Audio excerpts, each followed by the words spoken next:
of you, well, many of you guys already know who I am. You already know the whole deal, but there's a lot of you that don't know really who I am, what I am about, what it all means. So I thought I'd take some time to clear the air today. First of all, start out with the basic introduction. I say, hey cats, what's up? And I've had people say, what do you mean by that? What's a cat? Don't call me a cat. I'm not a cat. That definition goes way back. In fact, it was probably started back when jazz came into the picture, and the jazz musicians would say, man, you're a cool cat. Then it kind of went into more of the beatniks, the hippies, and you were a pretty groovy cat, you know, if they liked you. If you were a dude, that wasn't so cool back then. I don't know what dude is today, you know. Hey, dude.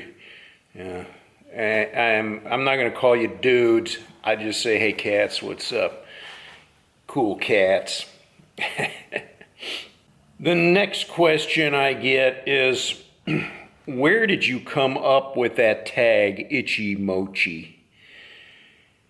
I've answered that one a million times, but it basically boils down to misinterpreted song lyrics.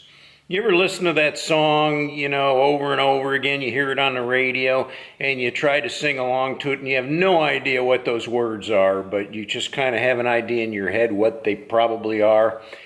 And then one day you see the actual lyrics for the song, and you're like, what? Really? Well, there was a song way back by a band called Blur, B-L-U-R. And they did this song called Woo-Hoo. And if you listen to the lyrics,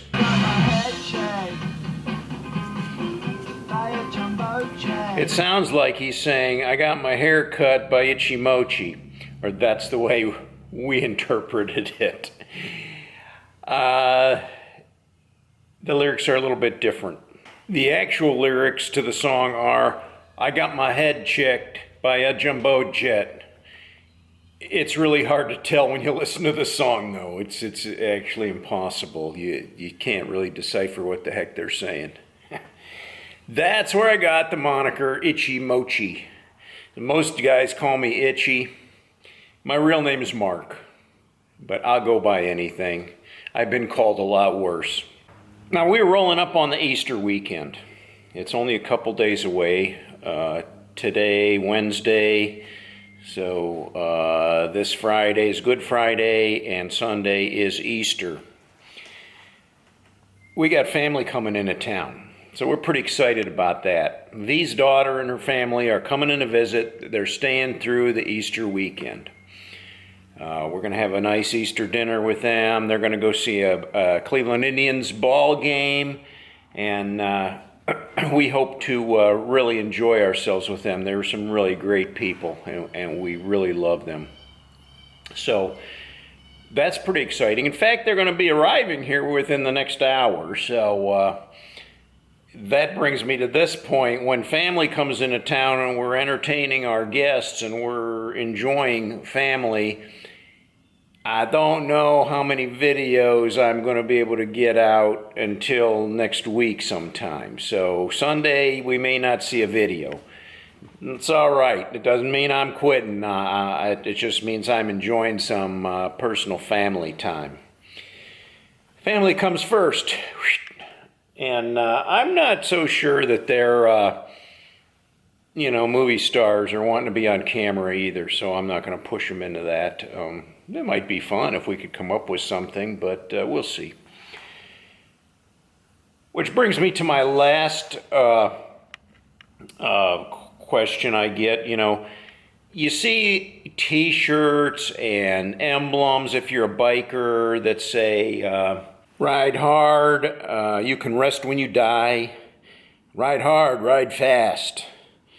Ride hard, be nice. Ride hard, pray more.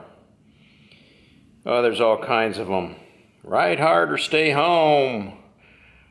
Ride hard or die.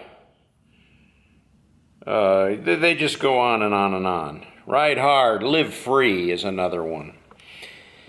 You'll always hear me say ride hard and die free.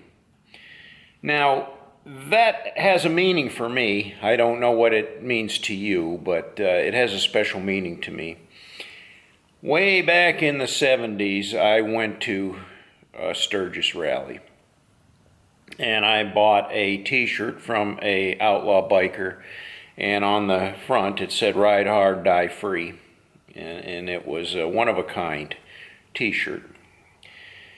I think I paid $15 for it back then, and he sold them out of the back of a pickup truck.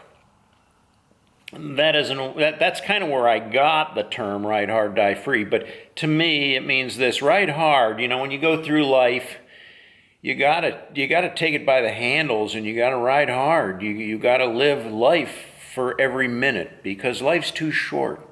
You gotta make the best of it. You know, a lot of people can sit around and whine and complain. Nothing comes for free, brother. You got to work for it. You got to work your tail off for it, but the rewards are endless. So ride hard. And then the end of it, die free. What do I mean by that? You know, nobody wants to die, but when you do die, I would think that you'd want to die free. It's my belief in the great God above, and with this Easter Sunday coming on, you know what Easter means to us, that Christ sacrificed his life for our sins, that we could be free, so that when I die, my place is going to be with him in heaven, with my Father.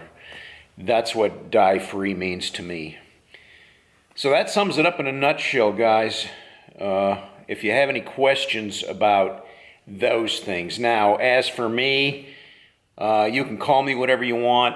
I like to think I'm an old biker. I think the heyday of my riding is pretty much past me. I still love to ride, and I ride whenever I can, but nothing like I did when I was younger. You know, I could get on this bike and go all day and go across the country, and I'm not sure anymore how the old body would hold up to that. I mean, I've got some back issues, I've got some other health problems, and if I'm on the bike for an hour, that's time for some serious pain medicating. So, you know, things aren't the same anymore. So I can honestly say that I don't do the riding that I used to do, but I still ride, and I still love to ride, and I still like to take care of my Harley. You know, as we get older, things change.